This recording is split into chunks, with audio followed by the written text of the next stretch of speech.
Hey gang, welcome back. This is so exciting. I hope you've had an excellent Easter and a good break. The weather was immaculate, and uh, I'm hoping that you're excited to be actually back and doing something with your lives. So, look, as per the email that was sent out recently, as much as possible, and actually we were doing this beforehand.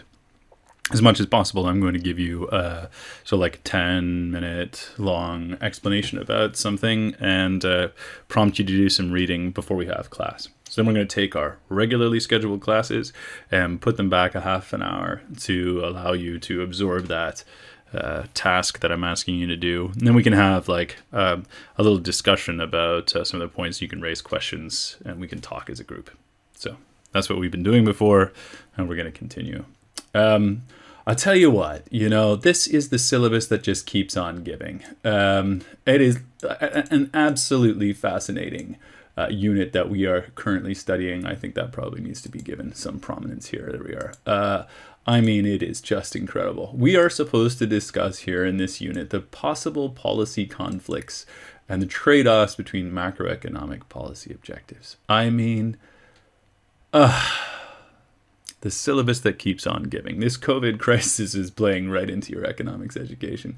We're going to tackle A and C today this week because they're kind of like the same topic really. And we're going to talk about the Phillips curve, which we discussed briefly.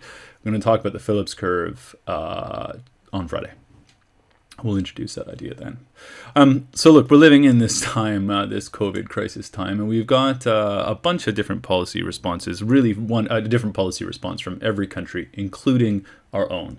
I know that you were probably watching the news the other day, but if there were two policies that were really completely different from one another, we have the policy set from Sweden and that from America. So let's give Sweden a nice blue color, and we'll give the Americans a red color, angry.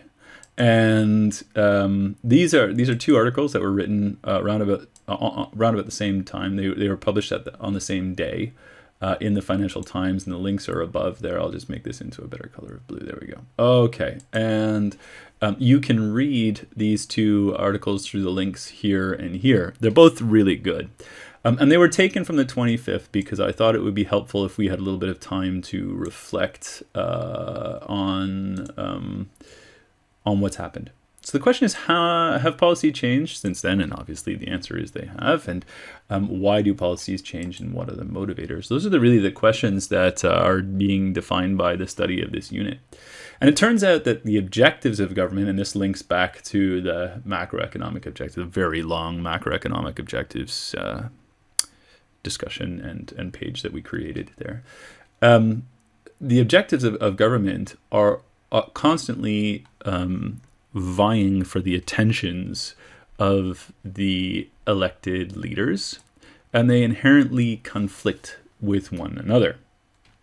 What that means is that they, given the correct circumstance, never align themselves perfectly with each other. So take, for example, this excerpt here. There's a lot of stuff that's been written about this. It's not like you're the first people to ever study it. So take, for example, the classic conflict between full employment and low inflation. Well, we discussed this in class, and it gives way to the work of Phillips and his curve at the London School of Economics. We've already discussed, but we'll have a more in-depth review of.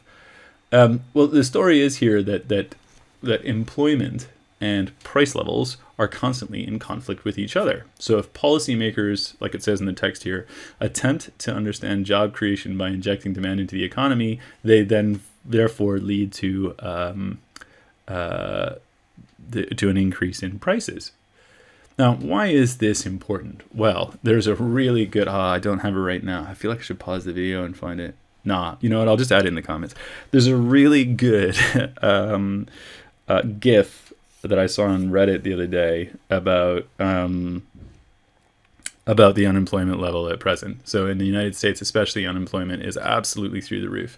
The New York Times front cover has this graph where at the bottom of the front cover it's like little piddly up and downs, and then it shows the extent to which unemployment has increased, and it's just like absolutely ridiculous. So with high levels of unemployment, and we haven't seen this in a long time, what's going to happen to the price level? Well, if people are unemployed, they aren't going to be buying so many goods. Demand is going to dry up. If demand dries up, then prices will fall. But fascinatingly, in the market that we have today, unemployment is being driven up. And that's because the costs of supplying materials is also outlandish. Really, the cost of delivering the materials means that producers would have to produce in some other jurisdiction that's not covered by a legal framework of today, right? Because all across like the Isle of Guernsey and in the UK, we're seeing regulations come into place that are stopping firms from producing in the country. So, I mean, one of the options is to outfit a ship and to sail it out into international waters and then produce the goods and sail them back again in order to deliver them to the people. And that would go around the legal restriction on firms. You could imagine that would be very expensive. So right now what we're seeing is this incredible situation of both having very high unemployment and also having very high prices. And this is an unusual time. You can think about each of these classic conflicts against the lens of what's happening today, and I think that would be very interesting for you. Anyway, go on, read the rest of these. It's kind of fun. I put a tutor to you presentation in here that you could flick through. And I've also referenced Gregory Mankiw's really very excellent section on the trade-off between fairness and efficiency. And that's more... The 2 points that I'm bringing to you from his text are more sort of philosophical. Do we have to sacrifice an equal or equitable distribution of goods if we are to achieve an efficient outcome for our resources? And I think that's something that you can have a deep think about. And it references more acutely this inherent conflict between a person. Like, why would an economist not necessarily agree with another economist? So you can read about that there on pages 30. It's like really short. It's sort of like a page or something. And that's really the overview of this small unit. We'll discuss some of these things in class, and in our next lesson, we'll look at some specific policies that the states of Guernsey have brought in and that the UK have brought in, and why they might conflict with one another. And as it reads down here, I'm not going to assign homework. Now that's because we decided as colleges, or rather, it was decided for us. Because of the government advice that we would not give you homework. So we won't. But if you really want to write on this, which you might think is good for you, I would suggest writing on why the United States researching on why the United States is pulled out of the World Health Organization. I really do think that this is a fantastic decision of theirs, and I would encourage you to do a little bit of analysis about it. If you determined that was something you wanted to do with your time. But it's definitely not required. But I will comment on it if you decide to write something and you email me a link to your writing. Maybe there's something I can do to help you, even though it's not mandatory. I hope that's good. There we go. All right, so that's the explanation about what's happening here in this unit. Welcome back to school. I look forward to our chit-chat. I haven't seen any human beings but my family in a while, so I'll be looking forward to our conversation.